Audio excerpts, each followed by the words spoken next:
Laura Blanco, Capital Radio.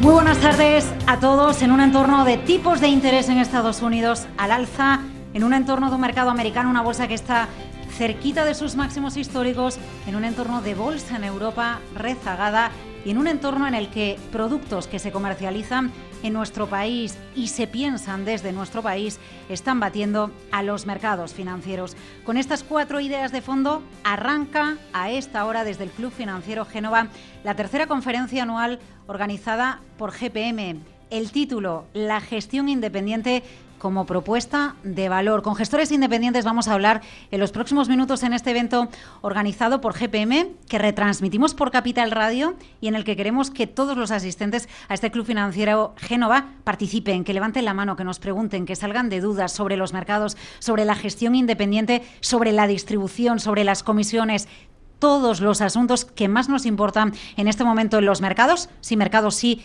pero aspectos que afectan a la gestión, que están de actualidad en la distribución, se resuelvan en los próximos minutos que vamos a compartir en esta tarde, con las mejores gestoras independientes de nuestro país. Las voy a saludar antes de dar paso al consejero delegado de GPM, quien nos va a poner en contexto esta tercera conferencia anual que celebra GPM. Antes es un placer saludar a Rafael Valera, es consejero delegado de Buy and Hold.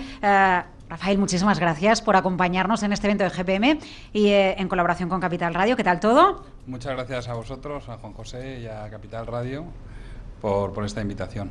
Muchísimas gracias a Javier Martín, gestor de Metagestión, para que nos cuente eso que supone ser fichado y cómo se genera valor desde una gestora independiente. Estamos con muchísimas ganas de escucharte. Javier, muy buenas tardes. Gracias a vosotros por la invitación. También es un placer saludar a TREA. Eduardo Ripollés es director de Desarrollo de Negocio de TREA. Eduardo, un placer que vaya a compartir con nosotros sus ideas y su visión de mercado y de distribución. Muchas gracias, Laura, y sobre todo muchas gracias a GPM y a Capital Radio por estar aquí. Van 3, tenemos 5 de las mejores. Juan José Fernández, Actitud de Gestión, gestor de fondos en Actitud. Muchísimas gracias por estar esta tarde con nosotros para hablar de fondos, de inversión, de mercados, de todo lo que surja, ¿no? Gracias a vosotros, gracias a GPM y a Capital Radio por la invitación.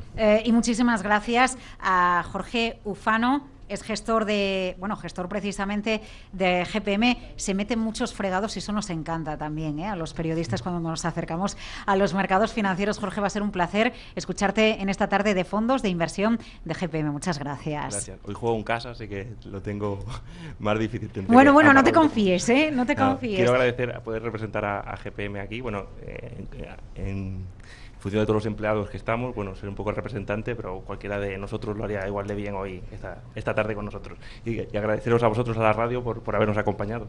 Nuestra misión es contribuir a difundir la importancia de la inversión, de la cultura financiera, ya que el próximo lunes vamos a celebrar en España precisamente el Día de la Cultura Financiera. Yo creo que lo que tenemos ahora es que escuchar al consejero delegado de GPM para que él nos ponga en contexto. ¿Por qué este título, Gestión Independiente como propuesta de valor? ¿En qué está trabajando GPM? ¿Por qué esta tercera conferencia anual? ¿Cómo están impulsando precisamente el valor desde la gestión en España? Un aplauso para Juan José Linares, consejero delegado de GPM. Adelante.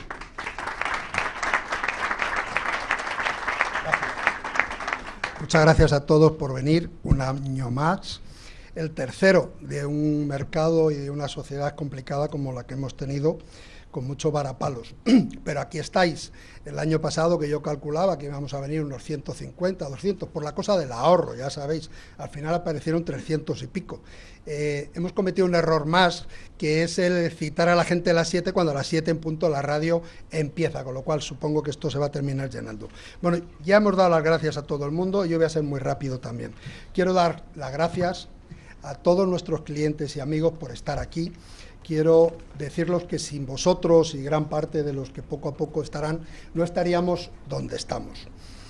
Quiero dar las gracias, como ya hemos dicho, el agradecimiento a los gestores de las principales gestoras de este país, que van a compartir su sabiduría, o gran parte de ella, con nosotros, que falta nos hacen a muchos. Y por supuesto a Capital Radio, que un año más está compartiendo con nosotros esta hora que es impagable y que agradecemos infinito porque siempre están ahí para colaborar con nosotros. Bueno, GPM sigue creciendo cada año, llevamos 31 años de funcionamiento, 5 de los últimos en los cuales yo he estado y he participado siendo consejero delegado, donde hemos hecho grandes operaciones en el mercado. Somos una sociedad de valores con un perfil bajo, no nos gusta sacar pecho, pero la verdad es que a veces hay que sacarlo porque la gente parece que no nos entiende. Hemos hecho la operación más importante que ha habido en este año en el mercado, o una de ellas, que ha sido la compra del 10% de CIA Automotive. El año pasado, el anterior, hicimos el 15% de Indra, el 10% de BME, etcétera. Creo que muchos de vosotros no sabéis esta operativa entre nosotros. Y todo esto va gracias a una mesa de operaciones que tenemos, que son operadores de muchísimos años con una experiencia espectacular y que gracias a su trabajo y a su forma de comprar y de vender sacan unos cambios medios estupendos que a las gestoras que trabajan con nosotros pues llegan incluso a sacarles una rentabilidad adicional por el cambio medio de la compra que hacemos. Todo eso está dirigido por Yolanda Sánchez. Tenemos un departamento de liquidación que hace operaciones espectaculares y que hacía años que no hacíamos, como son ampliaciones de capital de las principales compañías de este país, amortizaciones de capital de compañías importantísimas. La última que hemos hecho ha sido la de Niace, de 30 millones de euros, gestionada también por Sergio Parra y Elena Pérez. Tenemos un broker por internet, GPM Professional Broker, el cual no hemos hecho más que crecer en los últimos años en número de clientes y en número de operaciones. Estamos muy orgullosos de ellos porque además, es como bien sabéis todos, en estos brokers de internet hay variedad de brokers que tiran los precios y que además no sabes a dónde ni con quién estás comprando y que resulta bastante peligroso porque luego desaparecen y los clientes se quedan pillados. Entonces, nosotros que vamos de cara siempre, estamos luchando con gente que no lo hace tan de cara como nosotros. Este broker está dirigido por Jaime Senf. Luego tenemos nuestra área de gestión, que son gestión de carteras, fundadas en el 2014. Cada año hemos ido incrementando nuestra actividad y nuestros servicios. Voy a ser rápido, pero creo que merece la pena que sepamos todos los que estamos aquí qué es realmente GPM. Que está la gestión de carteras, decía, que empezamos con ello en el 2014, gestionada por Jorge Bosquet. Tenemos dos ICAF bastante importantes, una de ellas muy conocida, que es la Smart Social, que se fundó en el 2015, 14, 15. En el 2016 teníamos una que para mí es muy complicada de mencionar, que es la Melting Pot, que empezó a funcionar con nosotros en el 2014 con un éxito bastante importante, dirigidas por Andoni Fernández y David López, dos gestores impresionantes. Luego tenemos nuestra gestión de fondos, donde tenemos un fondo con varios compartimentos. Nos vamos haciendo hueco con la competencia, donde empezamos en el 2016 con este fondo, y tenemos el fondo gestión global, el Grown Capital, el mixto internacional, el retorno absoluto y el Allison Selección Tech, que es la estrella hoy por hoy de GPM. Con una rentabilidad en el último año de un 7,50 y con una rentabilidad en los 365 días de un 8,25. Es la número 1 en su segmento de mixto. Espero que alguna vez nos van a dar un premio y espero que vaya a ser este año. Está gestionada por Jorge Ufano. Y estamos ahí. Las demás, que no por ello son menos importantes, están gestionadas por Javier Alfayate, Ricardo González y Alfonso Sarralde. Tenemos un departamento que se ha creado el año pasado, de Corporate, dirigido por una persona que se llama Juan Francisco Linares, no sé por qué el nombre me suena, el apellido o algo así, y tutelado por un gran profesional que es Carlos Ladero, que es el director general comercial de esta casa y donde se han hecho operaciones importantes de financiación y de apalancamiento. Tenemos luego unas áreas en las cuales no puedo olvidarme de ellas, que son de administración, contabilidad, compliance, riesgos, recepción, etcétera. Gente que está en la parte de atrás, como en cualquier empresa, y que sin ellos nunca sería la empresa lo que es hoy en día. Tenemos al responsable de todo eso, además de ser el responsable de la oficina de Barcelona, con 7 empleados allí, para dar servicio a toda la gente que quiera trabajar con nosotros en Barcelona, dirigido por nuestro director general de administración, que es Javier Caro. Yo no voy a alargarme mucho más, porque creo que lo más importante está en la mesa y es lo que tiene que hacer.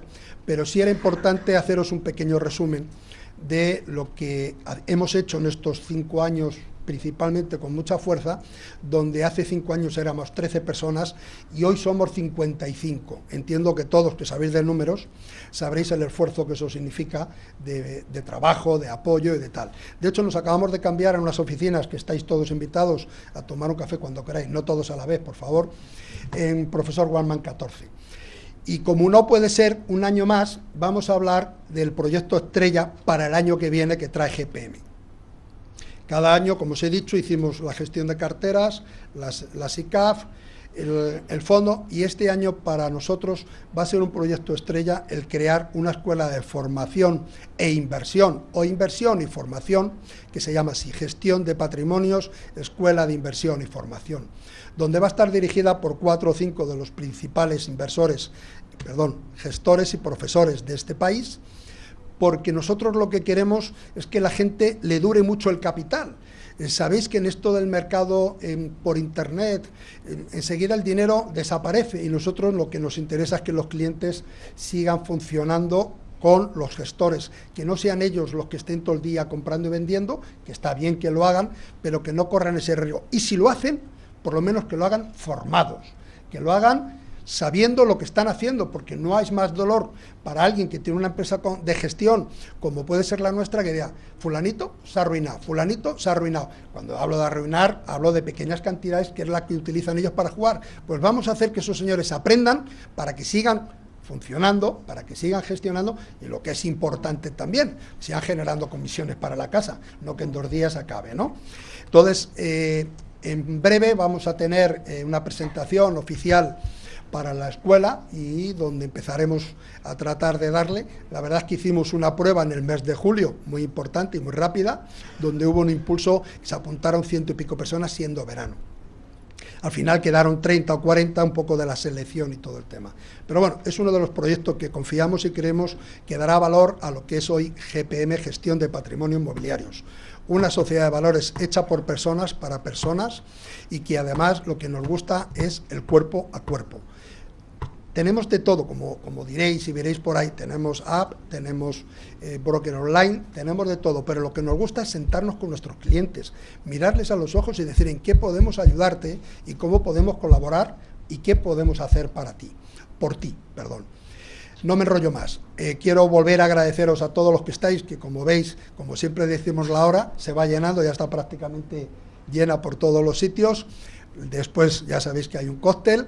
Muchas gracias por vuestro tiempo, muchas gracias por venir un año más a pasarlo con nosotros. Espero que toda la sabiduría que estos gestores tan buenos y principales lo aporten con vosotros y bueno, que seáis felices. Muchísimas gracias por estar aquí. Gracias.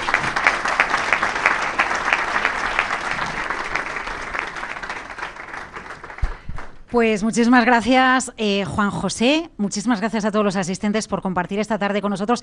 Ha sido muy interesante porque antes, esto es como cuando en la radio durante la publicidad hablamos, pues aquí entre bastidores antes de empezar el evento charlaba un poco con Juan José y me decía qué importancia es que trabajemos el concepto de la gestión del patrimonio. Está muy bien invertir en bolsa, pero qué importante es saber que nuestro patrimonio está diversificado, que lo tenemos que mantener, que en función del activo en el que estemos en cada momento de nuestro patrimonio y nuestras necesidades tengamos a alguien al otro lado que entiende cuándo cuándo vamos a necesitar nuestro capital, si nos podemos permitir estar en un activo líquido o en un activo ilíquido o necesitamos uno líquido. Bueno, yo creo que está trabajando mucho GPM en ese sentido. Ha hecho mención precisamente con esa escuela de inversión Juan José. Todos lo tenemos en mente y de lo que se trata precisamente cuando velamos por nuestro patrimonio y velan por nuestro patrimonio los gestores y las gestoras es que se acople a nuestro perfil de inversión. Oyentes en la radio por un lado, ustedes que nos acompañan hoy presencialmente y físicamente por otro lado, vamos a acercarnos a esa gestión del patrimonio a través de los productos que que están presentes en las carteras de casi todos nosotros, en nuestro patrimonio, que son los fondos de inversión. El título, la gestión independiente como propuesta de valor. La gestión independiente, a ver, yo en una primera ronda con todos los invitados, y recuerden, vayan pensando preguntas porque es muy interesante que ustedes formen parte de esta charla, de este evento, lo convirtamos en un coloquio y nos planteen las dudas que tengan. Me gustaría que todos los asistentes, desde Rafael Varela de Buy and Hold, Javier Martí, Metagestión, Eduardo Ripollé Estrea, Juan José Fernández Atitude y Jorge Ufano desde GPM, nos vayan ofreciendo sus ideas. La primera pregunta, Rafael, empiezo por usted. ¿Por qué la gestión independiente para obtener valor? Ya que ese es el título que nos ha reunido hoy a todos aquí, en el Club Financiero Génova. A ver, gestión independiente, ¿por qué? Pues me alegra que me hagas esta pregunta, ¿no? Nosotros, la gestión independiente pesa muy poco en lo que es el total de fondos de inversión en España. Es alrededor de un 6% de lo que hay gestionado en gestión independiente. Es decir, el 94% son 6 bancos, vamos a decir, principalmente. Es el oligopolio bancario, por definirlo de alguna manera y no dar ningún nombre, ¿no? De 6 bancos los tenemos todos en la cabeza. Y va floreciendo, y cada vez, pues hace unos años ese 6% sería un 3%, tampoco hace muchos años. Entonces, yo creo que esto se va a ir equilibrando. ¿Y por qué motivo? No por la curiosidad de la inversión, sino por la búsqueda del inversor, por la búsqueda de valor, por la búsqueda de resultados, por la búsqueda de batir a los índices. Si nos conformamos con los índices, pues podemos comprar ETFs, ¿no? Si encontramos gestores que de forma consistente quiere decir en más de 10 años, hayan logrado superar al menos entre 2 y 3 puntos los índices de referencia, eso en interés compuesto, 3 puntos en interés compuesto o 2 puntos en interés compuesto, es una barbaridad de dinero después de 10 años. Y eso es lo que nosotros desde Buy and Hold y desde una gestora independiente ofrecemos al mercado. Un 6% de todos los fondos que hay en el mercado. Eso es muy poquito, pero ha citado del 3 al 6. Por lo menos se va duplicando. Eso es un ritmo de crecimiento que resulta muy interesante. Gestión independiente, Javier, desde Metagestión, ¿por qué? Bueno, en Metagestión lo que permite la gestión independiente es poner delante de todas nuestras decisiones, o sea, que la prioridad sea nuestro partícipe. Eso lo que conlleva es que yo desde que estoy trabajando en Metagestión no he recibido nunca una presión por comprar algo, vender algo en concreto, sino que toda decisión que nosotros tomamos desde el equipo gestor está pensada en el beneficio del partícipe. Al final esa libertad lo que te permite es un estudio más pormenorizado, sin presiones, y al final eso va en beneficio del inversor del fondo. Ya, porque es habitual que haya llamadas, compra esto, vende esto. Bueno, en otras gestoras puede ser, en Metagestión le aseguro que no. Vale, pero en otras puede ser, ¿no? Ahí no me meto. Vale. Eduardo Ripollés desde TREA, ¿por qué la gestión independiente? Luego nos van a explicar cómo crean valor, ¿eh? Cada cosa a su tiempo. Primero, ¿por qué la gestión independiente? A ver. Bueno, siguiendo un poco el hilo de lo que ha dicho Rafael, ese 6% significa necesidad. El mercado necesitaba gestión independiente, estaba muy, y lo hemos dicho, bancarizada. Esa necesidad para TREA, en el caso de TREA y en los últimos 3 años y medio, generó una oportunidad. Pero además en nuestro caso, vimos una oportunidad no solamente en la parte de los fondos TREA, que es donde estamos ahora mismo generando valor, aportando valor, demostrándole al mercado que se puede hacer cosas distintas, sino en el negocio institucional. Es decir, ahí el concepto marca blanca, que se había olvidado un poco, había un hueco para nosotros. Entonces aprovechamos esa situación para también demostrar esa gestión independiente para terceros, es decir, para gestionar mandatos de grandes instituciones que requerían de una gestión que se habían olvidado de ella, porque precisamente al estar bancarizada muchas entidades se habían olvidado de fortalecer sus equipos de gestión porque creían que no tenían capacidad de competir contra ellos.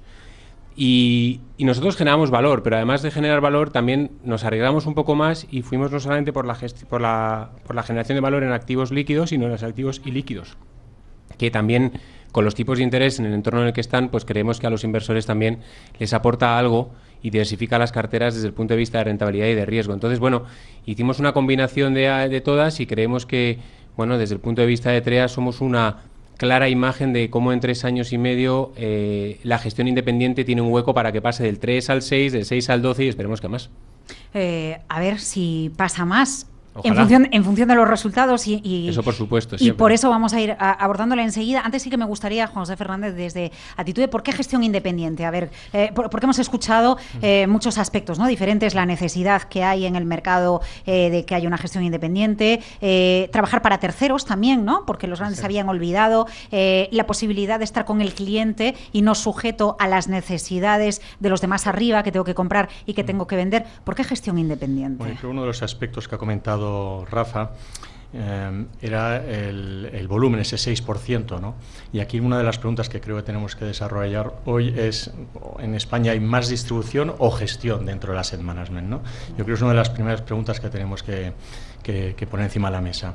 La única manera de romper ese 6%, llevarlo al 10, al 12, etcétera, no es tanto en la distribución, porque somos casas limitadas en cuanto a las redes de comercialización, pero sí con una propuesta de valor bien sólida, ¿no?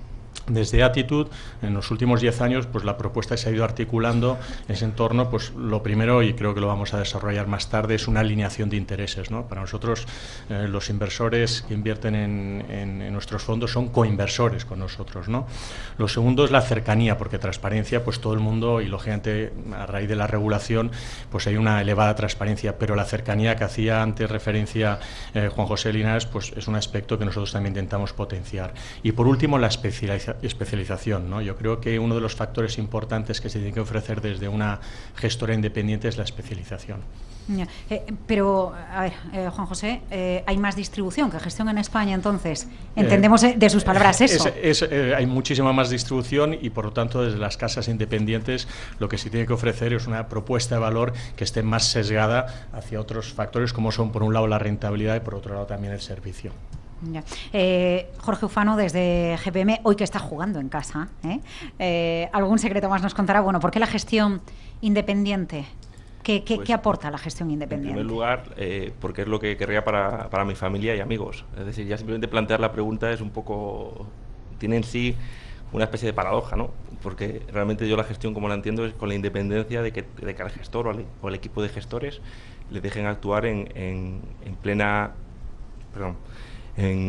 libertad, porque creo que eso es lo que a largo plazo es mejor para los partícipes. Además, creo que vivimos en un mundo en el que en otras áreas, como puede ser el turismo, la hostelería, pues cada vez la persona que compra algo está mucho más informada. Antes cualquiera podía ir pues iba a visitar una ciudad y lo normal era preguntar a alguien del pueblo por la calle, un poco improvisado, en qué hotel se iba a quedar, dónde comer en un restaurante. Actualmente lo normal es que gente de cualquier edad pues a lo mejor visite pues el TripAdvisor o Google y pueda pues ver cuántas estrellas tiene, los comentarios, las fotos.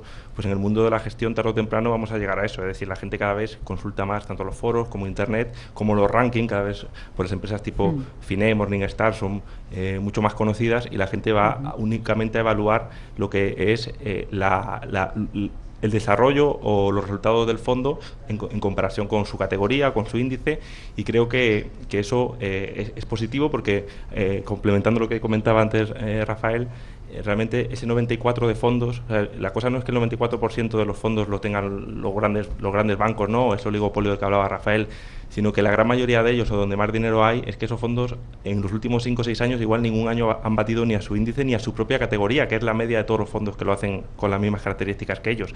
Y es un poco incongruente, ¿no? Es decir, fondos que tienen 6.000, 8.000, 10.000 millones y que realmente lo están haciendo de media peor que sus semejantes, ¿no? Pero Jorge, le voy a interrumpir. A ver, protestamos por eso, el inversor, el partícipe, protesta por eso, se acomoda, no lo sabe, no hace comparativa, porque pone usted como ejemplo, bueno, pues que para otro tipo de productos acudimos a Internet, nos informamos, no nos informamos lo suficiente cuando hablamos de fondos de inversión, nos fiamos todavía de la red de distribución tradicional de toda la vida que nos convence para que nos quedemos.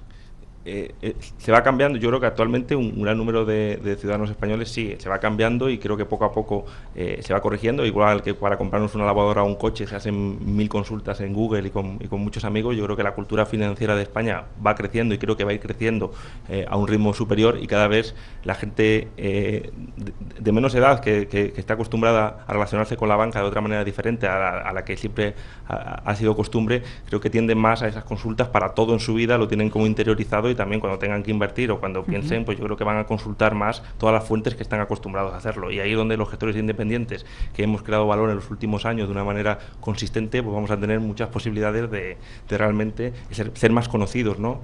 Luego hablaremos de la distribución, que es importante, pero es cierto que el valor de la cadena de los fondos de inversión en los últimos años en España, pues a lo mejor el 80% es la distribución y el gestor es un 15-20%, y casi nunca tiene unos ojos y una cara conocidos, siempre ha sido pues un equipo de gestión. Pero bueno, ahora puedes mirar de frente a los inversores o partícipes, mandarles tu informe mensual y que te pongan ojos, cara, como antes bien hablaba Juanjo, y que sepan quién eres, incluso que te puedan llamar en algún momento en el que tengan dudas. Y bueno, eso yo creo que es un valor. Incluso hay fichajes en la industria de la gestión. A ver, que Javier desde Metagestión pedía la palabra. No, yo añadir un poco a lo que él comentaba. Desde Metagestión sí que hemos empezado a comprobar cómo recibimos más llamadas de clientes descontentos con los productos bancarios que tienen. Cada vez se dan cuenta antes de que les han vendido algo que no encaja con su perfil o de que los retornos no son los que deberían de ser. Y por añadir, es verdad que cada vez más el cliente compara los fondos en Internet, lo cual ayuda a que esa gestión activa y con retornos se vea más beneficiada sin tener que invertir tanto en marketing. Porque es verdad que la gran ventaja que tiene el sector bancario es que tiene una red de sucursales enorme. No creo que ninguno de los que estemos aquí podamos competir con tener una sucursal en cada barrio. Entonces, Internet nos ha permitido tener esa inversión en marketing sin necesidad de hacerla monetariamente. Entonces, el cliente cada vez más llama, está descontento, y mientras que antes a lo mejor era personas más jóvenes, esa parte cada vez va siendo más generalizada. Eduardo. Sí, yo por el lado gestión versus distribución, y por el lado que nos corresponde a nosotros, y por lanzar una lanza a favor de la distribución, es simplemente un tema de educación. Es decir, nosotros a redes bancarias a las que nos estamos acercando, que no habían vendido fondos de inversión porque no estaban educados para ello, porque los fondos de inversión era pasivo fuera de balance, porque con los depósitos a los tipos a los que estaban pues no tenía mucho sentido irse a por los seguros o a por los fondos de inversión. Hemos hecho una labor bastante didáctica en los últimos 2 o 3 años para educarles y darse cuenta que el producto es un producto bueno, que el producto incluso gestionado por una gestora tercera, como es nuestro caso, es válido, y la ecuación está funcionando. Es decir, es un buen binomio, es educar a las redes para que las redes sepan lo que están vendiendo. Nosotros, cuando estamos viendo a esa marca, a ese cliente institucional que decía antes desde el punto de vista de la gestión independiente, siempre le decimos lo mismo a los comerciales, tenéis que saber responder a la tercera pregunta, es decir, no a la primera y a la segunda, que ya sabemos que la podéis responder, es la tercera pregunta donde generáis la confianza con el cliente final, porque el cliente, como bien han dicho todos, está un poco escamado, de decir, me están intentando colocar un producto, cuando un fondo de inversión es un vehículo de inversión, no es un producto para colocar. Entonces, creo que la distribución en España, por esas redes, en la cual nosotros ya os digo que estamos trabajando un poco, tiene capacidad de crecimiento y sobre todo tiene capacidad de mejorar. Bueno, acabo de salvar a mis compañeros. Sí, hemos tenido un pequeño problema. Que hemos tenido un problema con el decorado de atrás, pero lo vamos a solucionar enseguida. A ver, yo creo que Rubén nos va a echar un cable por el otro lado. De nada, de nada. Ha sido un placer. Gracias, Javier. Muchas gracias. Nada, ya está. Venga, seguimos. Cultura en la distribución y saber responder a la tercera pregunta. Efectivamente. Espero que no sean los mercados que nos estén avisando ya. de una caída. No, bueno. Porque estamos diciendo algo políticamente incorrecto, ¿no? No. Lo que pasa es que imaginaos el imprevisto de que el decorado se caiga, ¿no? Cuidado cuando venga un imprevisto en los mercados financieros, que de momento todavía no ha llegado. Cuidado a ver cómo se gestiona, porque yo aquí tengo una duda. Vamos a llegar enseguida a eso, pero, a ver, gestión independiente. Muy bien. La gestión independiente crea valor. Siempre crea valor la gestión independiente, porque no sé ustedes, pero yo creo que todos conocemos quien tiene productos referenciados, por ejemplo, al mercado americano, que como está imparable, les decía al principio, Wall Street cerca de máximos históricos, dice, ¿para qué quiero yo gestión independiente para tener valor cuando tengo otra serie de mecanismos en el mercado, de momento con un mercado que ha acompañado? Claro, si el cliente llega y la pregunta que hace es esta, ¿qué le tenemos que responder, Eduardo? Porque hay que responderle también al cliente cómo me enfrento yo a esta situación o qué tengo que elegir en un momento dado. Vamos a ver, Tendemos a justificar la oferta en una amplia oferta, es decir, justificas las decisiones de inversión en tener una amplia gama de fondos. No es necesario tener una amplia gama de fondos. Lo que hay que saber es demostrarle al cliente que en donde estás invertido es donde sabes estar y donde tienes una capacidad de gestión y de análisis. No hace falta intentar ser una gran gestora internacional que tiene una gama completa y que dices, pues mira, vamos a ir a Estados Unidos, no, tengo este fondo en Japón, no, mira, tengo este fondo en mercados emergentes. No, lo que hay que hacer es tender a la especialización y que cada uno tengamos nuestro nicho y nuestro valor añadido. Y cuando uno no tiene precisamente esa capacidad de gestión, precisamente están los terceros para poder hacerlo. Es decir, gestión independiente también significa saber demostrarle al cliente que se puede trabajar con otras gestoras para darle esa solución que esa gestora no tiene en concreto. O sea que no hay ningún problema en demostrar que cuando uno no sabe algo, tiene que decirle al cliente y darle el confort de que efectivamente esa solución está en el mercado y que nosotros internamente, cualquiera de nosotros, no se la podemos ofrecer. Y eso lo que hace es complementar y darle seguridad al inversor, porque al final lo que estamos buscando es que tenga seguridad a la hora de invertir en fondos de inversión y punto. Y eso es bueno para todos. ¿Estás sintiendo, Juan José? Sí, yo estoy de acuerdo contigo. Yo creo que la gestión independiente es complementaria a otro tipo de gestiones, ¿no? Y yo creo que a medida que va creciendo ese 6%, comentaba antes Rafa, y van entrando nuevos partícipes de todas las edades, lógicamente las herramientas de Internet, de información, son disruptivas. La formación, que hacía alusión antes Juan José Linares, también es un elemento complementario a la información. Yo creo que a medida que vaya progresando el número de casas en este ámbito, sí lo que vamos a ver es una especialización, ¿no? Antes estabas hablando del mercado, si nos pega sustos o no nos pega sustos. Yo creo que también estamos hablando mucho de gestión de activos. Llevamos 10 años con unos mercados casi al alza, de una manera casi consecutiva. Creo que vamos a tener que hablar también de gestión del riesgo, ¿no? Son, yo creo, el binomio rentabilidad-riesgo en un entorno actual donde hay pocas oportunidades de inversión y el mercado sigue subiendo con fuerza. Creo que es un momento para hacerse las preguntas de actitud. Al menos es un tema que siempre intentamos analizar, ese binomio rentabilidad-riesgo. Rafael, Javier, Jorge, sí que me gustaría que nos acercaran a esa creación de valor desde la gestión independiente, ¿vale? Sí, gestión independiente y entendemos el porqué. Pero ¿valor hay siempre valor? ¿Siempre podemos sacar valor? Yo voy a ser un poco más disruptivo. Yo pienso que el 94%, es decir, los que no están en la gestión independiente, ¿sí?, son inversores bastante anestesiados. Ajá. Y el inversor que busca la gestión independiente es un inversor muy exigente. Nosotros, en su mayoría, cuando abrimos la tienda, vamos a decir, abrimos la gestora hace un año, ya venimos gestionando, nuestro vehículo más antiguo tiene ya más de 14 años, que es una SICAP, se llama Rex Royal Blue. Nuestro cliente viene de otras gestoras independientes, que todos tenemos en la cabeza. No porque estén descontentos, porque es alguien inquieto que está buscando diversificar, que está buscando probarnos, que nos está comprobando. Y ahora en octubre hacemos un año de nuestros fondos de inversión y yo diría que el grueso son clientes que vienen muchos de casas muy, muy conocidas, de las mejores casas. Y muy pocos de los bancos más grandes de este país. Por no decir casi ninguno. Con lo cual, ¿yo qué concluyo? Que no me hace falta, digo, pues... Porque además, ¿es un partícipe más cualificado? Más exigente, que ha buscado más, que a su dinero le pide bastante más, que le pide esos 2-3 puntos de diferencia. Si el benchmark nos da en un índice de bolsa pues europea con dividendos en 10 años alrededor de un 8%, que está muy bien. Sí.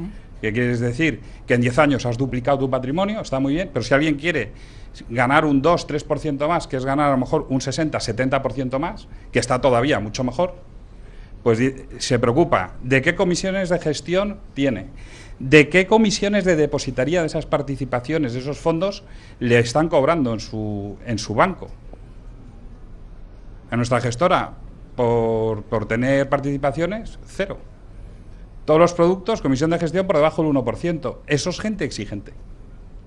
Pero de esos hay el 6%. Javier. Yo, por responder a su pregunta de si siempre hay valor, yo creo que la gestión independiente lo que te permite es solo invertir si de verdad ves ese valor. Hay en ocasiones en las que la liquidez de nuestro fondo supera más del 10% y es difícil verlo en otro tipo de fondos porque tienen esa presión de mostrar que siempre están invertidos y de que siempre encuentran algo. Y no es verdad. Hay en ocasiones en las que uno de verdad no encuentra nada y tiene esa libertad para poner al partícipe delante de toda decisión y decidir no invertir. Es verdad que usted ha dicho, ¿hay valor ahora? Pues nosotros insistimos, no somos agnósticos en cuanto al mercado, pero seguimos encontrando ideas en determinados sitios que nos permiten tener una confianza clara en que los retornos pasados podrían ser una referencia de lo que puede venir. El análisis fundamental sigue siendo la piedra angular de este negocio, y una vez que ese análisis fundamental se pierde es donde todo empieza a bailar, los números, los retornos ya no son los que eran, y bueno, ese es el punto. Javier, hace muy poquitos días coincidimos en otro evento y entonces nos dio una clase acerca del corcho portugués, ¿no? Es pero no voy a dar otra, claro, pero a la hora, o si quiere otra, no, pero a la hora de sí hay valor, está bien, ¿no? ¿Algún ejemplo? Sí, a ver, ejemplos actuales, compañías que en los resultados quizás a corto plazo parece que no van como deberían ir, como por ejemplo Merlin Properties, que sigue siendo una de las posiciones importantes de nuestro fondo. Nosotros tenemos la capacidad de aprovechar momentos cuando los demás sueltan esos valores. Nosotros tenemos la oportunidad de incrementar sin tener que pensar en me va a decir algo mi jefe por haber incrementado, va a mostrar mi informe trimestral algo que los demás no quiero que vean. Esa es la libertad que tenemos en Metagestión. Y yo creo que esa libertad, todos los que estamos aquí sentados en la mesa la tenemos. No creo que nadie tenga una presión de, ay, no puedes mostrar esto en el informe trimestral, que yo lo he visto en ocasiones de, no, véndelo el día antes y cómpralo después. ¿Sí? Bueno, sí. Bueno, eso es como los datos de paro cuando claro, es verdad. Cuando se da de baja un viernes y vuelve a contratar un lunes. Jorge, que le veo apuntando y con muchas ganas ahí de intervenir. Como siempre, sí. Sí, realmente yo puntualizaría que ser independiente no significa que seguro que vas a generar valor, sino que vas a tener más probabilidades de hacerlo, ¿no? Primero porque vas a estar más metido en reducir los costes, que para mí es muy importante, mirar con meticulosidad los costes del producto que gestiona o que gestiona en este caso GPM, en el sentido de intentar abaratar, porque a largo plazo, como pasa en cualquier empresa, no solo hay que mirar los ingresos que se pueden obtener, sino los costes. Pero creo que esas probabilidades se dan por esa meticulosidad y convicción que hay en el propio gestor o grupo de gestores, en el que al final el track record del fondo acaba siendo, o el fondo acaba siendo como el hijo de los gestores que lo gestionan, y el track record lo miras casi todos los días, te comparas con lo que hace la competencia y pones todo tu ímpetu en ello. Pero yo quería decir que realmente el valor para mí está en el método que tiene el gestor, es decir, y métodos hay muchos métodos para tener rentabilidades positivas o hacerlo mejor que un índice concreto, desde analizar los balances de las compañías hasta encontrar patrones de manera cuantitativa en los mercados, por estacionalidad, por precio, entre invertir en las áreas geográficas en las que tienen en cada momento una mayor fortaleza o está entrando más dinero. En eso estamos muy especializados en GPM, con algunos otros compañeros de gestión. Y luego la independencia es importante en el sentido de que nadie nos dice lo que tenemos que hacer, y tampoco pasa nada si vamos a contracorriente porque nos llame la atención de a ver si el IBEX sube o el Eurostoxx, si estamos en un fondo de renta variable europeo, sube un 10%, a ver si tú subes solo un 2% y entonces todos los clientes se van a enfadar, o al revés, a ver si baja un 10% y tú bajas un 20%. Aquí nosotros tenemos plena libertad.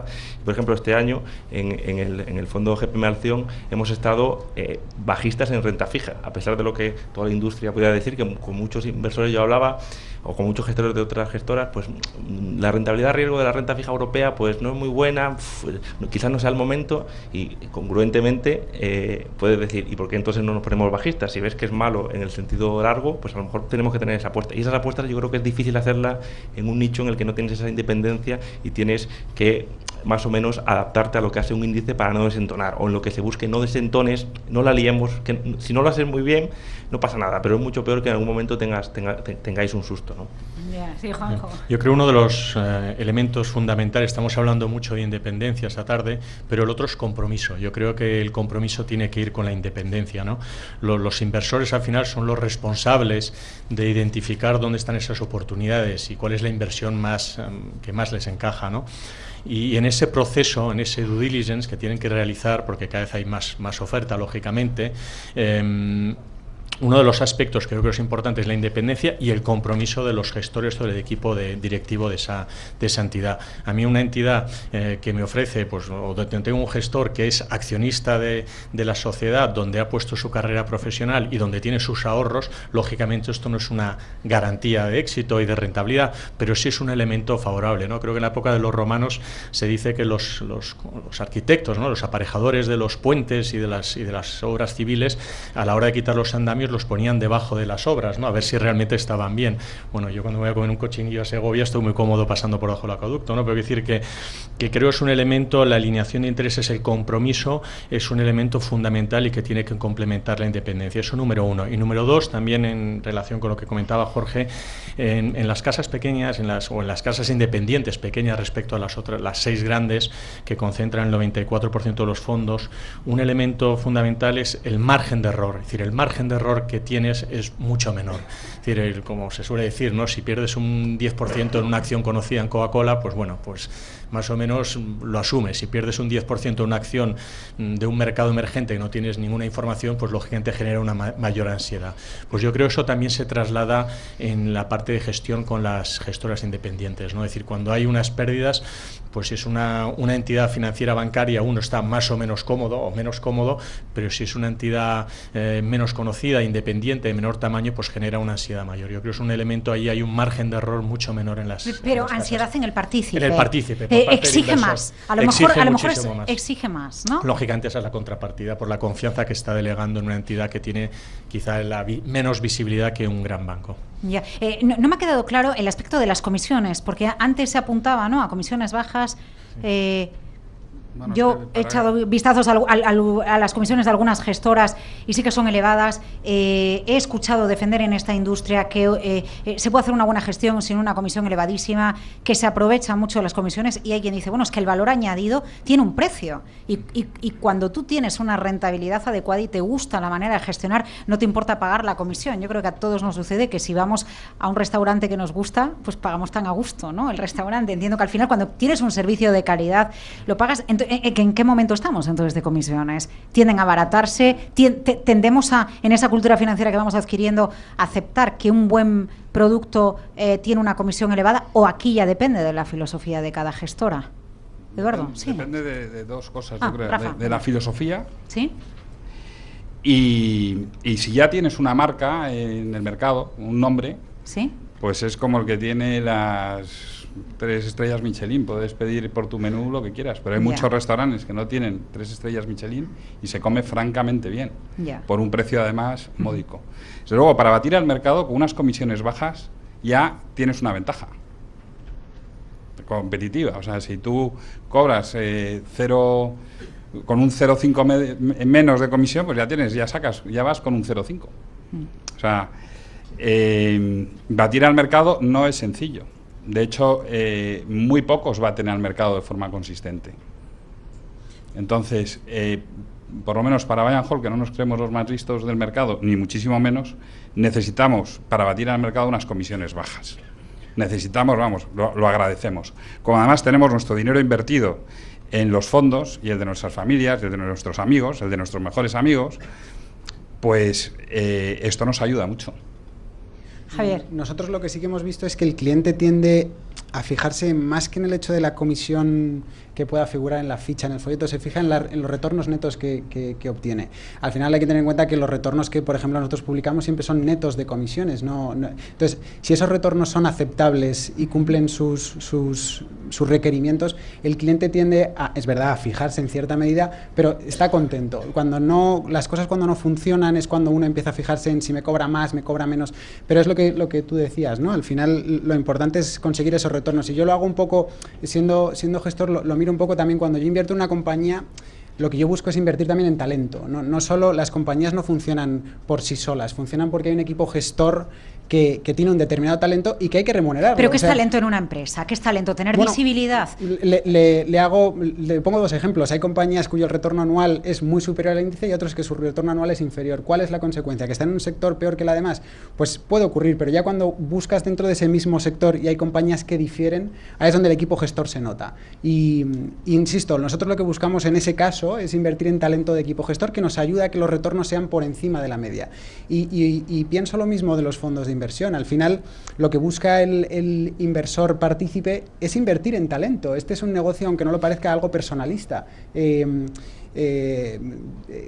Entonces, ese talento hay que remunerarlo.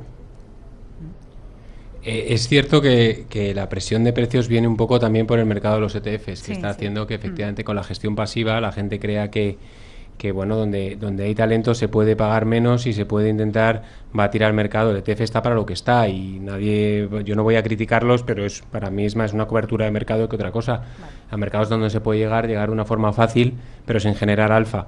No, y a lo mejor quizás es un error, ¿no? Intentar enfrentar un no tiene sentido. un ETF, son complementarios. ¿no? Efectivamente. Sí, son complementarios. Si es que todo es complementario en una gestión de cartera.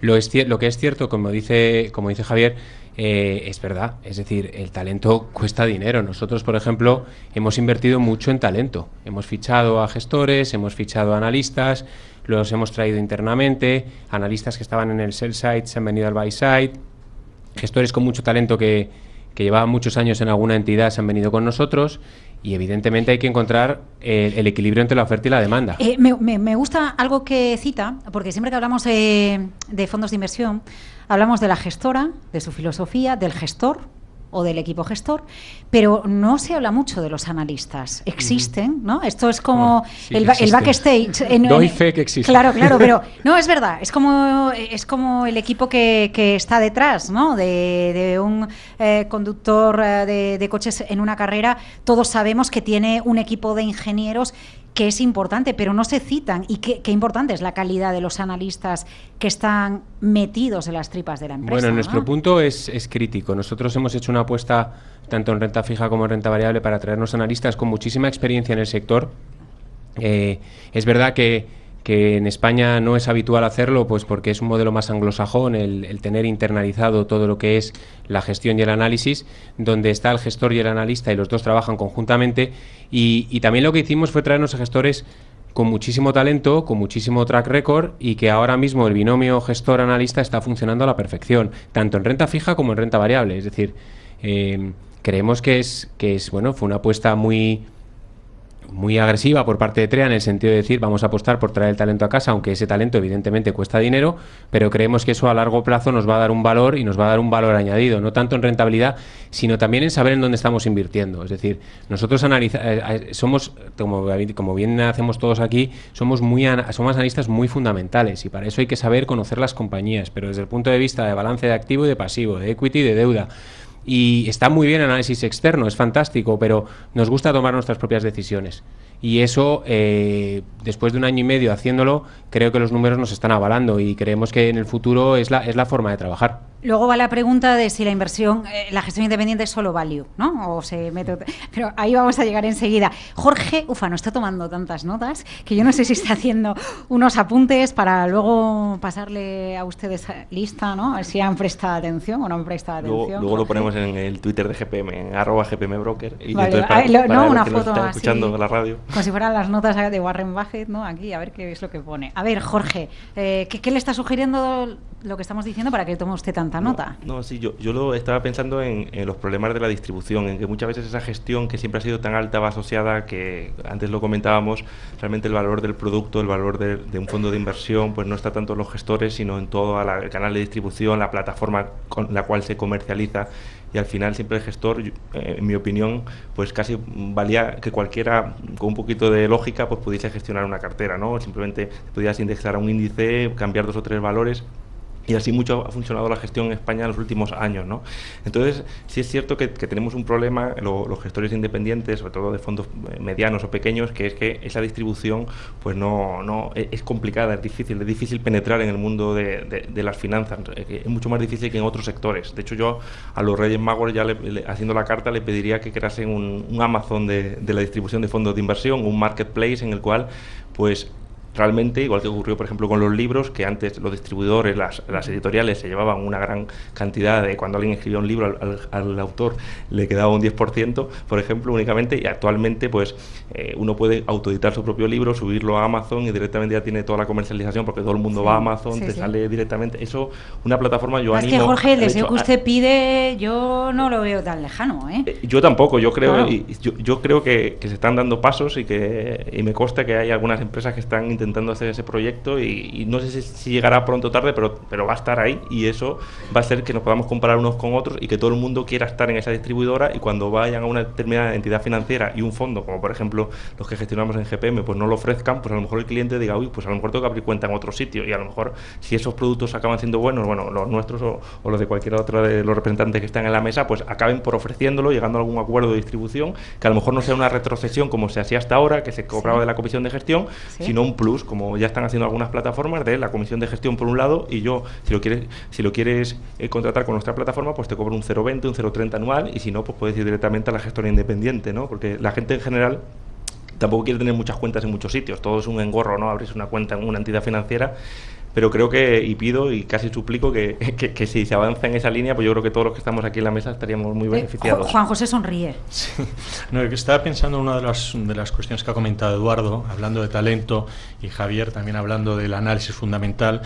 Hablamos de independencia, hablamos de compromiso, y yo creo que hay un elemento que ha sacado Eduardo, que es el tema del talento. Y yo, cuando pienso en talento, no pienso en cuánto pagas o qué número de analistas, sino también un poco en la experiencia. Esto es una profesión, comentaba Javier, de análisis, donde la experiencia tiene un valor, ¿no? Si yo voy al médico, pues prefiero que me opere un médico que lleva 20 o 30 años operando, no que uno que lleva 2 meses, igual son igual de buenos, ¿no? Pero creo que es fundamental. Entonces, bueno, al menos nosotros desde Attitude yo creo que es importante la cuestión de la experiencia, y hay que pensar que en la industria hoy en día, cuando uno analiza los distintos operadores, tanto en el buy como en el sell side, hay un porcentaje muy elevado que apenas han vivido una crisis, si es que la han vivido. Hay muchísimos operadores que llevan trabajando menos de 10 años, ¿no?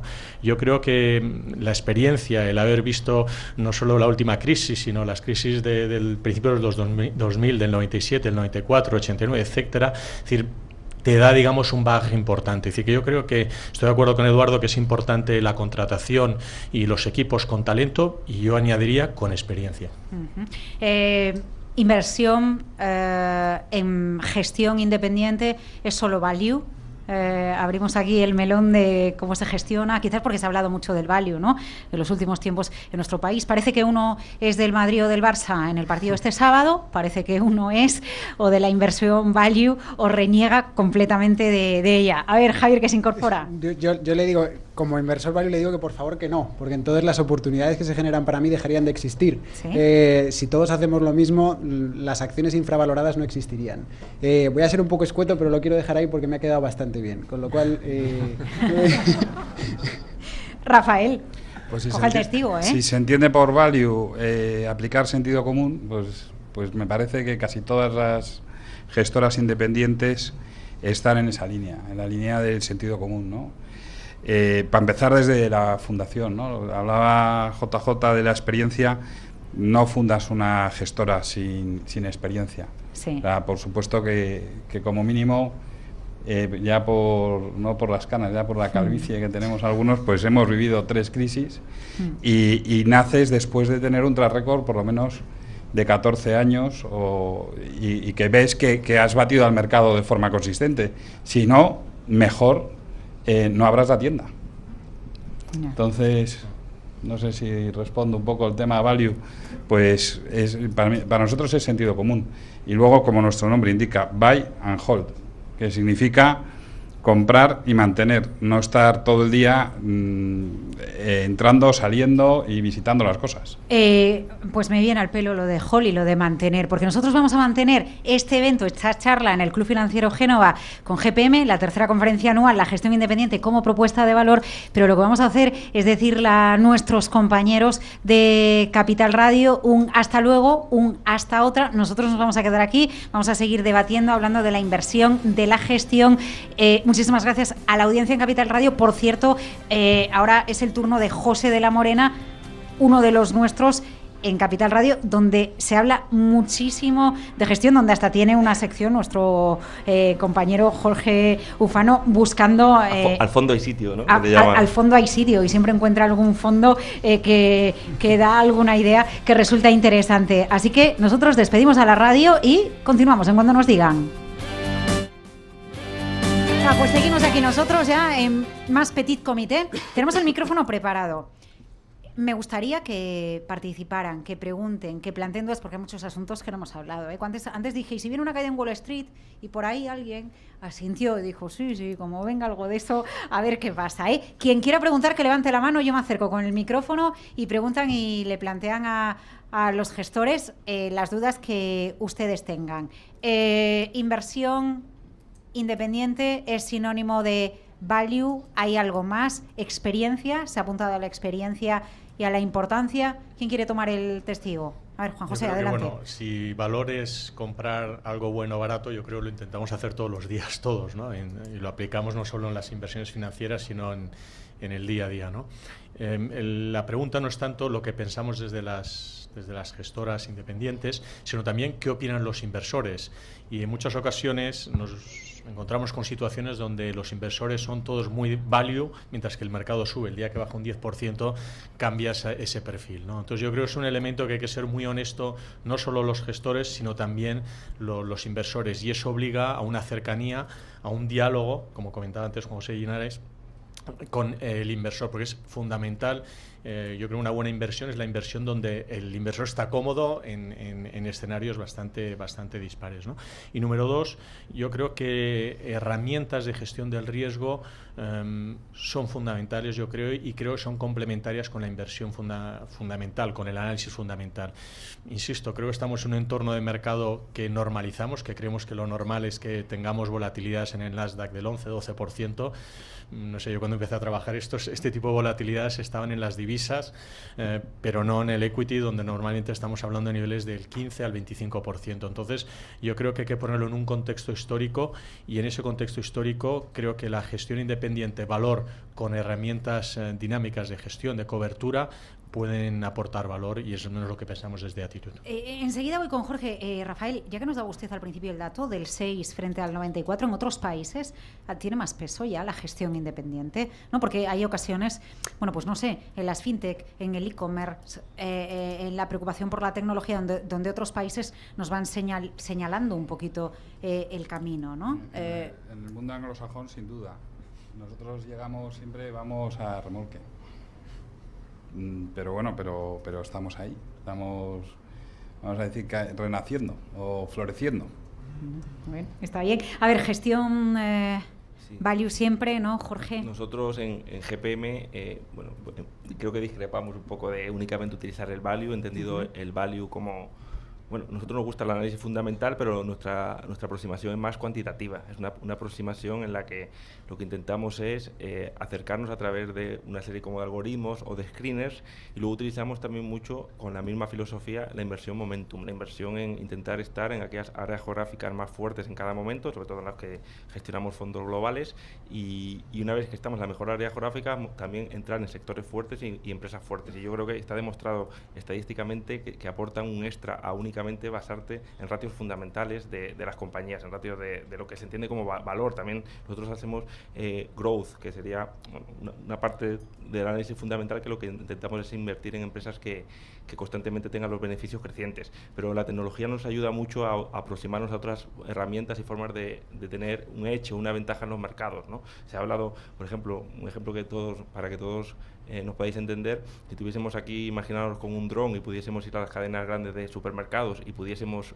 ver una foto diaria de el número de personas que en su vehículo han llegado o el número de productos que salen, pues probablemente podríamos anticiparnos bastante a cuál va a ser los próximos resultados de ventas de ese supermercado o gran superficie. Es decir, la tecnología nos va dando cada vez posibilidades de encontrar patrones, tanto de análisis fundamental como de otros patrones cuantitativos, que con un estudio a través de screeners o algoritmos pues podemos poner en práctica y localizar auténticas joyas o buenas empresas o empresas que tienen grandes probabilidades de que teniéndolas en la cartera pues nos vayan a dar retornos positivos en el futuro. Claro, una gestión value, sí, Javier, disculpe, no, porque no sé si una gestión value, yo dejo ahí la pregunta y luego si quieren la responden, tiene en cuenta efectivamente las tendencias, ¿no? Esto del data science, el análisis de datos, a dónde vamos, ¿no? Porque eso parece que siempre lo hemos identificado con el growth, pero al final es algo que está ahí, que es una realidad, que una empresa como es Inditex pues tiene en cuenta los datos de lo que se dice en las tiendas que busca el cliente, ¿no? A la hora de dar el siguiente paso. Discúlpeme, Javier, sí, diga. No, por añadir un poco, aun a riesgo de parecer que solo hablo de mi libro, la gestión value no solo es que uno solo puede invertir en un tipo de acciones, el value es tan... implica que se puede analizar muchas cosas de diferentes maneras para llegar a una conclusión parecida. ¿Sí? No es lo mismo analizar una compañía por price to earnings que DCF, y si es value igual. No significa que solo haya una manera de analizar el value. El value es algo más grande de lo que parece. Y por continuar un poco con lo que usted ha dejado del análisis de los datos, el value también implica eso. Yo he visto hedge funds muy values a muy largo plazo, de los de verdad, de los deep value, ¿sí? Que lo que utilizan son drones en las cadenas logísticas para ver qué número de camiones van y entran de esas naves y poder llegar a la conclusión de si una compañía va bien o mal. Con lo cual, es verdad que toda esa tecnología nos ayuda y sigue siendo value. No es porque utilices tecnología ya no eres value, y si miras Bloomberg ya no eres value. El value es más grande de lo que parece. No. Sí, adelante, Eduardo. Yo creo que esta discusión que llevamos tiempo con toda la gestión value que ha llegado y tal, y que si son value y no eres value, yo creo que ambas. Es decir, al final nosotros consideramos que en función del momento, del tipo de gestor y del tipo en el mercado en el que estés, vale una o vale otra. Es decir, nosotros tenemos las dos, por ejemplo. Es decir, en la misma renta variable tenemos una gestión que no es value, que es más en función del momento y del timing de mercado, pues mid, small, large cap, vendo, compro, oportunidad o no. Y por otro lado tenemos otra que es más value, es decir, en función del mercado en el que estemos invirtiendo y de la filosofía del gestor, los tenemos ahí. Yo no los pondría en discusión si vale una o la otra. Yo creo que ambas son complementarias. Lo que pasa es que en este país tendemos a irnos al péndulo siempre de izquierda y derecha. Como lo de enfrentar antes, ¿no? Los ETFs, claro, con la gestión tiene sentido, activa, es decir, ¿no? bienvenido sea todo, el value, el oportunista, el growth, el táctico, el activo, el pasivo, es decir, cuanto más producto haya, más gama haya. Eso a lo mejor también ¿qué usar más o en qué momento tener en cuenta alguna variable? Eso a lo mejor también, Rafael, lo da la experiencia precisamente, ¿no? Donde ha habido momentos en los que la intuición esa de mercado, entendida la intuición como la experiencia que tengo y que me lleva a entender cosas que están pasando y que me extrañan en una empresa, en sus números, o sea, en la gestión. Lo que es fundamental es analizar bien, o sea, estudiar bien la compañía, porque cuando saca unos malos resultados, si tienes la compañía bien estudiada, vas a entender por qué son esos resultados, si es por márgenes, si está fallando porque ha nacido un competidor nuevo. Sí. Y vas a aguantar en la compañía si la conoces bien. El vivir en la zozobra te va a hacer vender, o sea, salir corriendo. Entonces, nuestro fondo invierte entre 35 y 40 valores. Esos 35 o 40 valores tenemos que tenerlos muy bien estudiados. Y luego nuestro universo de inversión pues son unas 600 compañías que después de 14 años, pues más o menos analizamos al año unas 30 compañías, pues ya vamos teniendo modelizadas unas 600. Pues bueno, pues no son ni muchas ni pocas, pues nuestro universo. Yeah. Eso, cuando tú vas a poner el dinero de nuestros inversores y el nuestro propio, pues en el primer bache no te vas a asustar si tienes la compañía estudiada. No vas a ir con los vaivenes, a lo mejor doblas la apuesta. La apuesta, quiero decir, la inversión. Ya. Y abren... para todos la pregunta, y voy a rescatar una conversación que tuve el otro día de nuevo con Javier. ¿Abren las empresas y los equipos de gestión? ¿Se desnudan ante la gestora, ante el gestor, para mostrar lo que hay? Porque luego, quiero decir, esto es como cuando vamos a una tienda y nos venden la mejor parte del género que tienen, ¿no? ¿Eso pasa, Rafael? Lo mejor es hablar con los competidores de la compañía. Conocen a su competencia como nosotros conocemos a la nuestra, perfectamente. Vale. Entonces, lo mejor, pues, ¿cómo llegamos nosotros? Pues, por ejemplo, a comprar Plastic Omnium, pues hablando con CIA Automotive. Es el que te dice, oye, mira, pues esta empresa es familiar, esta empresa sí que es competitiva, lo conocen perfectamente. Hablando con la compañía, pues siempre van a ser guapos y van a estar esbeltos y van a estar perfectos. Bueno, pero es muy interesante hablar con la competencia para identificar dónde hay una oportunidad. Yo creo que es lo más interesante. ¿No? Javier, ¿qué es lo más interesante en esta línea? Nosotros al final, como decía yo antes, invertimos en talento y en transparencia también.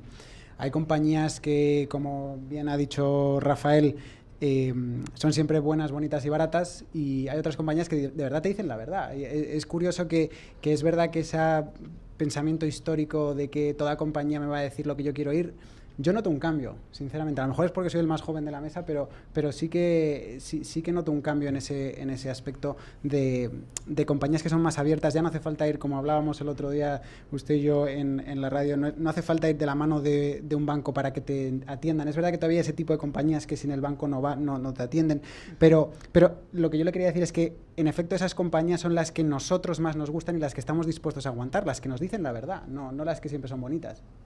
Eduardo. Sí, eso un poco con lo que dice Javier, estoy de acuerdo en que nosotros al haber fichado ese equipo de análisis hemos encontrado una situación que no era típica en TREA, que es que las propias compañías vienen a vernos para comentarnos, y ese examen de credibilidad es fundamental. Y ya me estoy metiendo en el terreno del equipo de análisis, pero yo he visto caras muy largas de grandes decepciones por no haber contado la verdad.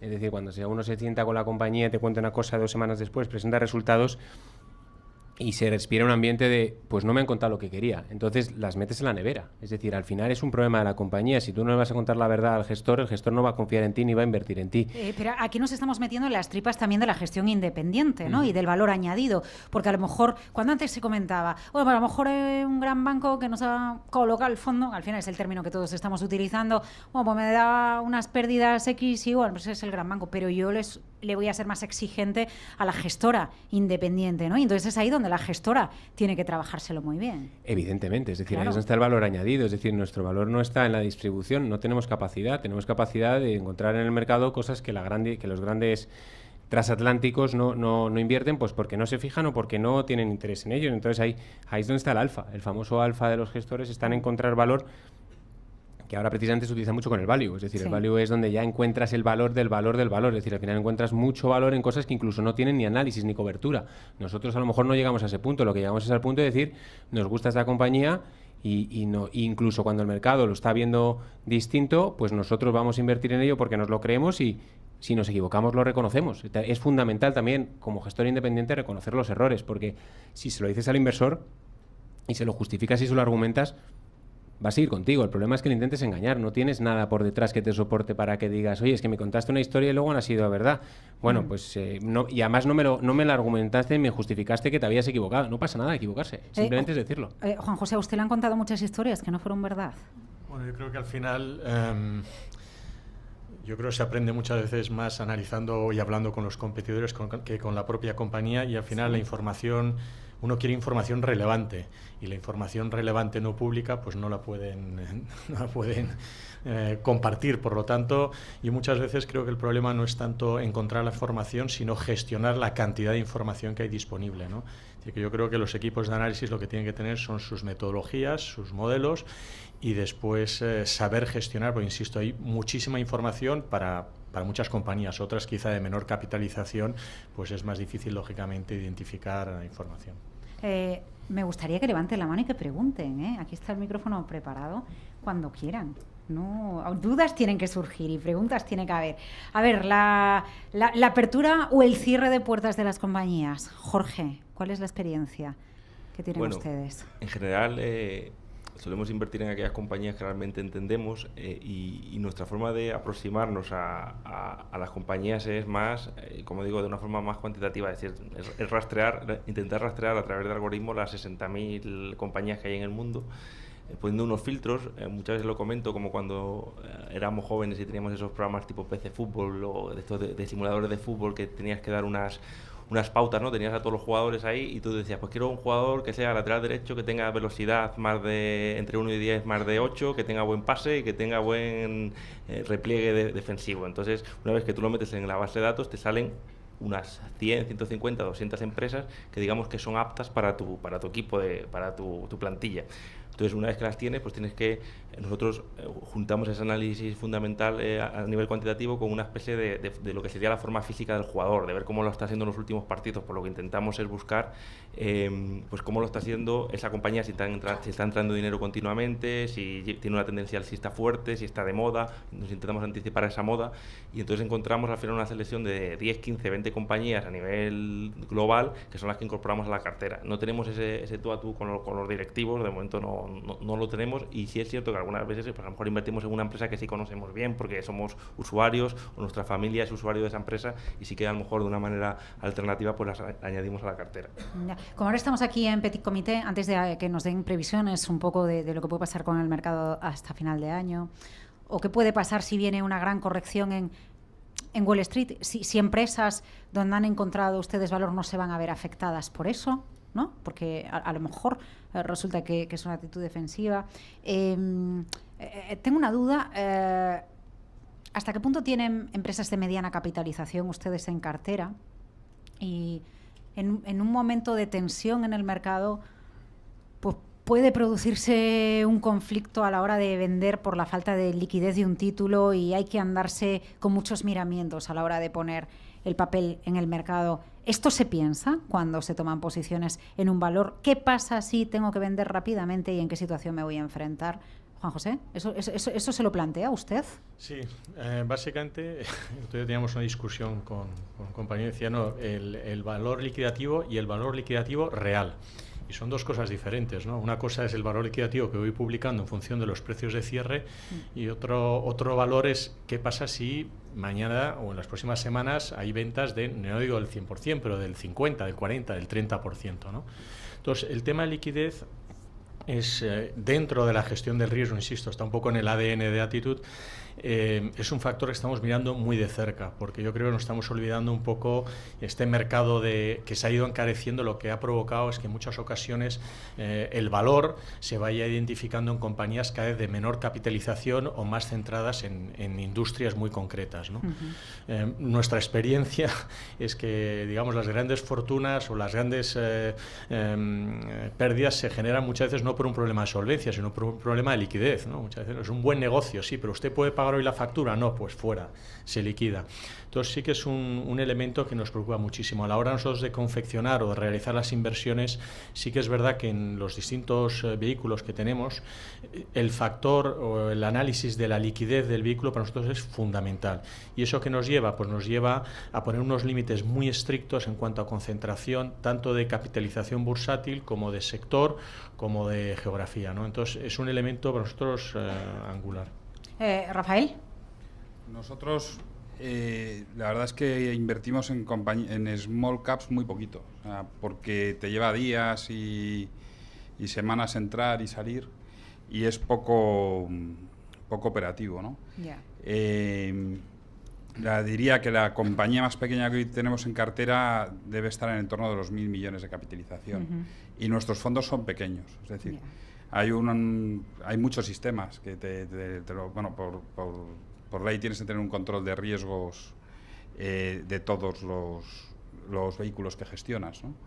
Pero luego tienes herramientas muy fáciles de poner en Bloomberg, donde te dice, no nuestro fondo, sino cualquier fondo, el impacto que tendría deshacer la mitad de la cartera y qué tiempo. Y hay fondos, la pregunta es muy buena, que a lo mejor tarda 6 meses en deshacer la mitad del fondo. Y entonces se produce, como se ha producido hace poco en algún sitio, no recuerdo el nombre, pues como se encapsula el fondo y entonces se va vendiendo poco a poco, no recuerdo cómo se llama la palabra técnica que la CNMV utiliza en estos casos, pero creo que se me ha entendido, para que se deshaga el fondo de una forma ordenada.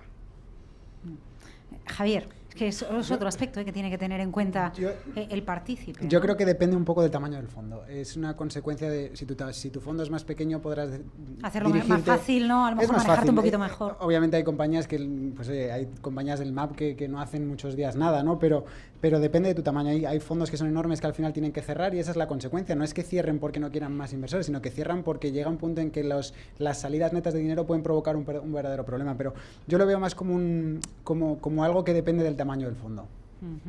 Eduardo. No, y sin luego duda. Jorge. Nosotros en el caso nuestro y en la parte de renta fija gestionamos más de 3.000 millones. Entonces, al final, llega un momento determinado que ya no es por el fondo, sino por el volumen total. No te puedes meter en cosas muy líquidas porque como tengas una orden de reembolso importante, pues tienes un problema a la hora de dárselo al partícipe. ¿Qué es lo que hacemos? Un poco, como decía Rafael, pues planificar un poco los reembolsos que podemos tener, no tanto de nuestros fondos pequeños, sino de los fondos grandes, y estipulando que a lo mejor el partícipe tiene un momento de pánico, está gestionando el valor liquidativo, empieza a vender, y nosotros lo que queremos es no vender cartera. Entonces, por ejemplo, en el caso de renta fija, con el momento Italia, pues hicimos liquidez. ¿Por qué? Porque lo que no queríamos hicimos liquidez de lo que tenía liquidez para tener capacidad de poder dar reembolsos en el caso de que se produjesen, que no se produjeron, gracias a Dios. Sí. Pero no queríamos vender cartera porque era un mal momento para vender.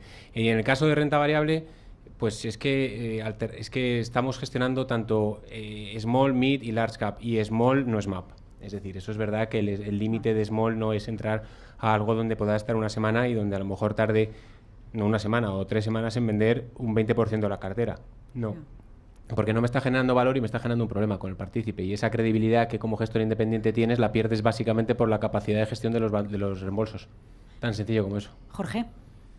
Sí, yo aquí siempre he sido muy crítico en cuanto a los valores, a las empresas pequeñas en los grandes fondos. Es cierto que para fondos pequeños pues no hay problema si tarda menos de un día o menos de unas horas en situaciones normales del mercado diluir o vender toda tu cartera, porque el problema viene cuando sufres reembolsos. Si de repente, por cualquier motivo, se puede ir un gestor o hay una crisis y sufres unos reembolsos importantes, y si eres un fondo grande y tienes muchas acciones pequeñas, no vas a poder venderlas y sacarlas al mercado. Aquí se llama el riesgo de lambda, o es un riesgo de cuánto tiempo tardaríamos en deshacer las posiciones de nuestra cartera, debido a que para mí cómo se valora el valor liquidativo de los fondos de inversión está mal catalogado para fondos que tengan empresas de pequeña y mediana capitalización, en el sentido de que no debería ser el último precio al cual nos valoran cada día nuestra posición.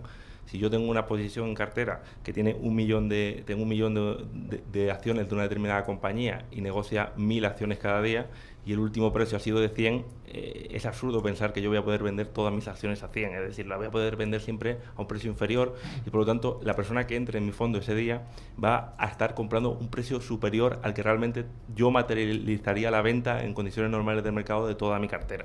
Y eso es importante tenerla, hasta el punto de que creo que se pueden incluso hacer estrategias cuantitativas de entrar en fondos de inversión o en los valores de los fondos de inversión que realmente tengan flujos de entrada constantes, porque realmente van a tener que ir a reinvertir a esos valores y los van a ir haciendo subir y en el mercado, y al revés, cuando empiecen a desembolsar, es muy mala idea tener esas acciones de ese fondo en tu propia cartera a nivel individual. Y yo, cuando era inversor particular, que para mí, justo cuando se marchó de Bestinver, ese mismo día por la mañana yo abrí cortos en Semapa, porque era una compañía que era muy poco líquida, tenía un 8% en cartera, y sabía que a los próximos días iba a haber muchos flujos de retirada en esa compañía, y lo más probable es que por ley de oferta y demanda fuese a bajar, ¿no? Lo que ocurrió fue que en un día se ganó un 5 o 6%, y ese día el volumen, debieron hacer una operación, eso intuido, de bloques por fuera, porque el volumen de Semapa, si al día se estaba negociando, imaginaros 1.000 títulos, pues se negociaron 400.000 fuera de mercado. Entonces ahí intuye, bueno, a lo mejor ya lo han colocado por otra empresa que lo quería y cierran la estrategia, ¿no? Pero quiero decir que sí que hay muchas veces peligro, y hay que ver un poco, yo diría que en condiciones de volumen de los últimos 100 días, por ejemplo, cuánto tardaría un fondo de inversión en una determinada compañía darle la salida completa, y eso creo que es importante valorarlo a nivel de partícipe.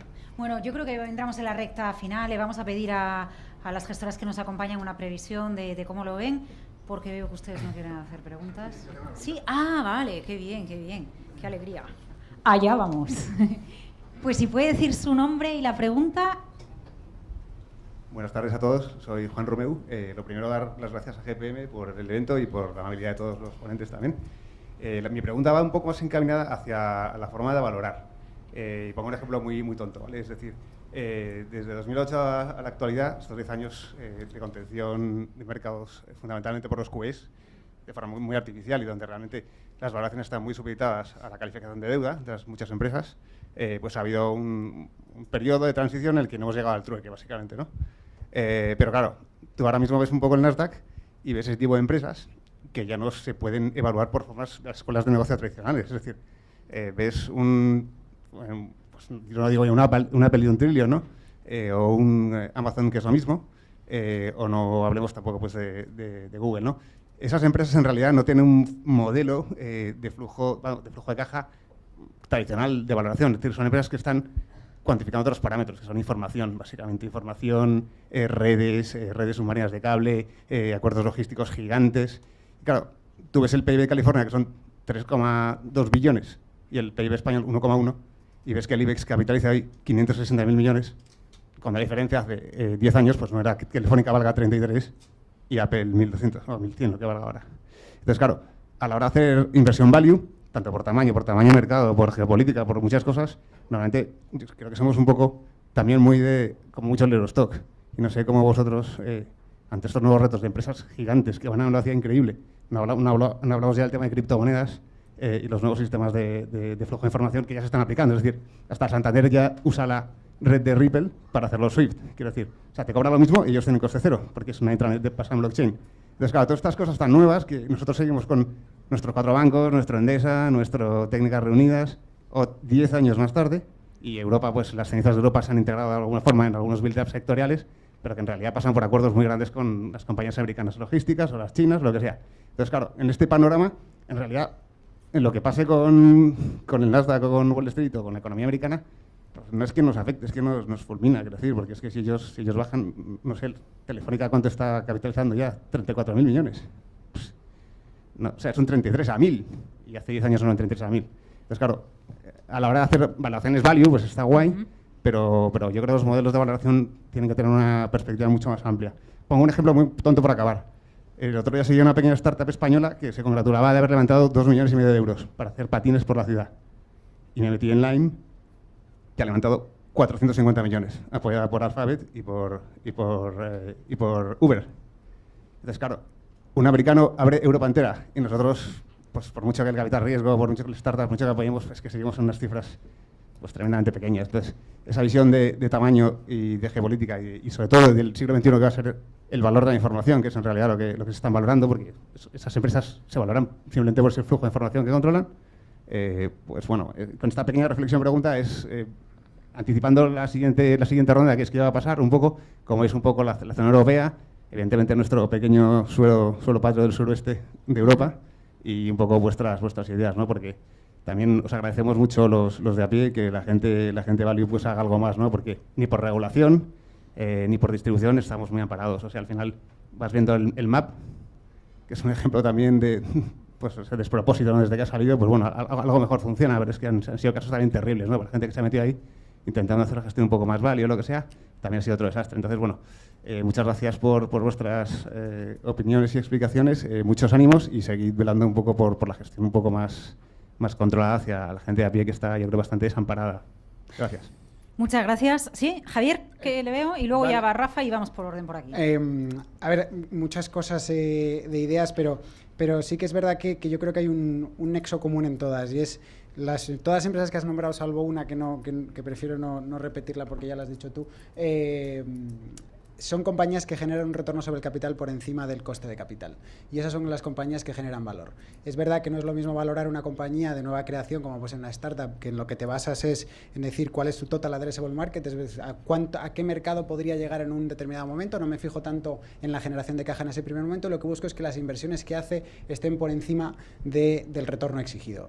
Mientras que siga haciendo eso, que genere caja sería perjudicial para mí como accionista. Lo que busco es que siga haciendo esas inversiones porque multiplicarán mi retorno esperado, y cuando deje de hacer esas inversiones es donde quiero que empiece a acumular caja y empiece a ser lo que llamamos un cash cow, ¿no? O sea, una vaca que me genera todos los días mis retornos.